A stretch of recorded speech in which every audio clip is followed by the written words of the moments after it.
Hi there! How are we all doing today? Just kidding, I don't care and this is a recording. Anyways, as some of you are aware, I'm a big proponent of self-harm. Specifically, the mental and emotional kind. This is something I regularly partake in with most of my videos, as I go to great lengths to make my life significantly more tedious and hard for absolutely no reason. And this video is going to be no different. As in this video, I've decided to steal yet another idea from my comments, like the uninspired hack that I am. And this said idea is to beat hardcore Minecraft with no textures, essentially turning me blind, as there's apparently no better leisurely pastime than simulating a physical disability. It really goes to show that people in my comments are just as adamant of seeing my mental decline as I am, so a huge thank you to Line Spaghetti for turning this dream into a reality. But with that said, I started off by looking up a way to make all of this happen, and it turns out that there's a mod that does exactly this, as it turns certain blocks invisible and replaces all other textures with just white. With that arousing find, I made my way into the game and got right to work, and when they said no textures, they were serious, as the entire menu screen had turned almost as dark as my future employment prospects. Nonetheless, I created a world and found myself in the most bare and monotone world I have ever seen. But luckily, not all blocks were invisible, as I could still see trees, which was a discovery that gave me more relief than an average American at a Mexican fast food restaurant. So I actually went on to having a reasonably normal start, which was rather surprising. And in that said start, I also noticed that it only seemed to be grass blocks that were invisible, which was incredibly welcome news, as it would be pretty much impossible to complete the challenge otherwise. But there was a major issue, that being that they had completely removed the inventory window along with the sprites for the items, meaning that I had to hover over my entire inventory and read the names of the items to have a slight idea of what I was doing. And after getting my genitalia inverted by that fact, I started exploring a bit. Just like in all of our other challenges, I was intending to rely on violent home invasions coupled with theft to get my hands on food and our initial iron. As I was looking for a village to do just that, I also noticed that ice and water were invisible, which was less than ideal. This made me believe that there was a chance that lava was invisible as well, meaning that making a portal using a lava pool was pretty much out of the question, as I have a habit of clapping my own cheeks at most opportunities presented. However, we were actually lucky in terms of the biome we spawned in. Normally, I absolutely despise snowy biomes, but in this case it was actually really helpful, seeing as snow wasn't invisible, meaning that we could see the ground clearly, which was very epic. But just like with everything else in life, there was something that would come to ruin that little light we had going on in our lives. That being that the mod seemed to completely screw up how light works, as everything further than 20 blocks away was blacker than an average victim of arson. And since we were in a snowy biome, we also didn't have any animals to kill, so I had to break a bunch of ice to grab salmon like some mentally disabled grizzly bear that has somehow ended up in Antarctica. Once I had done just that, I managed to spot a village, which was very epic. However, snowy villages are arguably the worst kind of villages, as they barely have anything we can steal, which was less than ideal. But we did manage to get a couple criminal activities done by stealing a bed and vandalizing their only source of food. As I mentioned earlier, I figured that trying to use a lava pool to make a portal was a rather suboptimal decision, as I thought that lava was most likely invisible like water. So my next plan was to get myself a diamond pickaxe so that I could mine some obsidian off of a ruined portal to get to the nether. But since all blocks are completely white, we couldn't go mining for our diamonds. Mining also happens to be lame, so I wasn't too upset at this fact.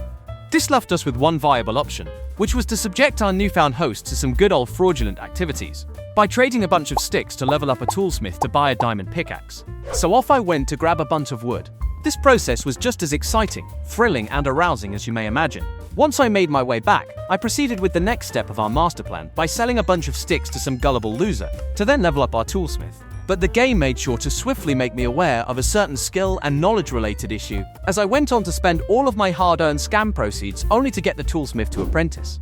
For context, in order to actually buy our pickaxe, we needed to get him to master. So I responded in the only reasonable and sound way in this situation. That, of course, being to rage quit, delete the world, and cry in a dark corner of my room. The crying part was unrelated to the challenge, but still an important step nonetheless. And once those highly productive tasks had been tended to, I came back refreshed and ready for another session of mental and emotional self-abuse. So I immediately went on to die 3 times in the exact same way, as I'm a very slow learner and lack basic knowledge, such as to not stand in lava. But on my next attempt, I got a fairly nice spawn, as I managed to find a plains village before it turned to night, where I found a decent amount of hay bales. It did take a lot of struggling to actually find the damn things, as my eyesight had become comparable to that of Stevie Wonder. One thing that was pretty nice about having no textures was that finding shipwrecks was really easy, as water was completely invisible. So I took full advantage of the small light in the tunnel and collected a bunch of iron. Something I had learned during my previous runs was that lava isn't actually invisible, diminishing its spanking potential rather significantly. Not enough for me to not die over and over to it, but still a lot safer. And since grass is invisible, it's actually really easy to find pockets of lava. So I went on ahead and mined my way down to a lava pool, assembled a portal, and made my way to France. Safe to say, being able to see the ground was an absolutely orgasmic sensation, even though it most definitely looked like someone else had already experienced that exact sensation all over the place. It also didn't help that lava, a rather viscous liquid, had turned white, and that it was literally gushing out of the ceiling above me along with a bunch of random crevasses. I could most definitely go for the incredibly low-hanging fruit and keep pointing out the similarity between the aesthetics of the Nether and Come, but I'm a distinguished and cultured young man. So that is exactly what I'm intending to do. But anyways, I started traversing this promotion season CEO office-like dimension and ran into a properly disgusting issue. Since all of the mobs are invisible, I only have hitboxes to go off of to see what's going on. And it just so happens that zombified piglins and regular piglins have the exact same hitbox, meaning that I had no idea whether I was about to get jumped or not.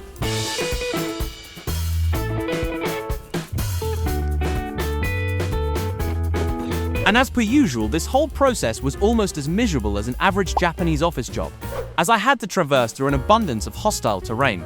But after having spent 30 minutes and 51 seconds in this spunk-themed hellhole, I finally managed to find a fortress. At this point, it appeared as if the game had let go of its fierce hatred towards me, as it didn't send any tall and spooky men in black to violently molest me like it usually does when I'm exploring a fortress. I did get somewhat penetrated with a few airborne phallic objects, but I did actually have a pretty decent overall experience. And on top of that, one of the spawners was caged, putting me in a state of whatever it's called when you're not depressed. From here, it was pretty straightforward, apart from the fact that since the blazes were invisible, I couldn't see when they were about to attack, meaning that I had to do the most dangerous thing of all. I had to trust my instincts and competence, both of which have track records of completely screwing me over the vast majority of the time. But against all odds, I somehow survived and managed to collect all of the rods we needed from the spunk dimension. So I made the soul-crushing journey back to the portal and initiated the next step of our devilishly genius master plan. That being to do the exact same thing we always do, which is to trade with villagers for ender pearls and a bow and arrows. But instead of grabbing clay, I went for the stick route, as it's literally impossible to tell clay apart from any other block. This was just as exciting and action-packed as you may imagine. I did, however, level up a cleric that refused to offer an ender pearl trade, so I drowned him and made a new one. It's truly amazing what this game teaches us to do. But once that was done, and we had scammed our hosts out of everything we needed, I made my way to the stronghold, where I proceeded to spend roughly 6 minutes and 22 seconds looking for the portal. I made my way through, and we were on the final stretch of our Mia Khalifa-inspired adventure. But as what I hoped was the final kick in my nuts of this adventure, we were once again faced with a wall of endstone we had to dig our way through.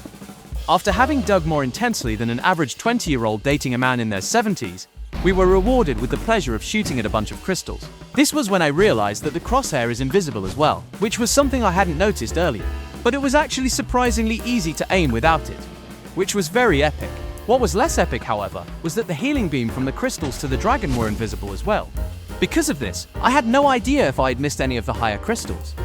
And in combination with the fact that the dragon's health bar was invisible as well, I had absolutely no idea if I was making any progress, or if it got healed by some crystal. However, I'm a very lazy man. I therefore decided to just keep punching the invisible lizard and hope that it would die.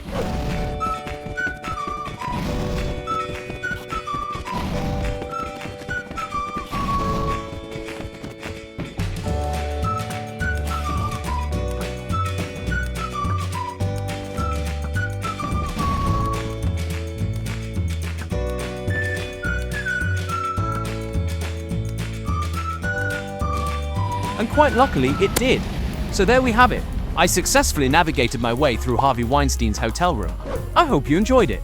Please leave a like and subscribe if you did, and I'll see you in the next one. And as always, if you have any challenges or ideas you'd like to see me take on in a future video, feel free to drop them in the comments down below.